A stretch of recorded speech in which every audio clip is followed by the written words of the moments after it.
Caminar o correr en la lluvia, que moja menos. Si caminas, las gotas te caen desde arriba. Si corres, además de la posibilidad de caerte, recibes las de arriba y las de frente. Pero ojo, la lluvia es como un grifo abierto. No se detiene porque tú corras. Entonces, ¿qué es mejor? ¿Quedarse quieto? ¿Hacer un ritual sagrado para que se detenga la lluvia? ¿Pedirle a mi ex que pase por mí en su auto? Spoiler, no va a ir. O concentrarnos en la única variable que podemos controlar, el tiempo. La clave es el tiempo bajo el agua. Cuanto menos tiempo, menos te mojas. Así que sí, corre, pero no como loco.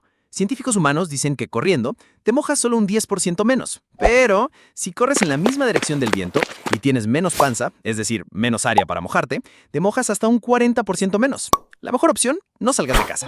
Adopta un gato, acurruca con él y deja que la lluvia le caiga a otro.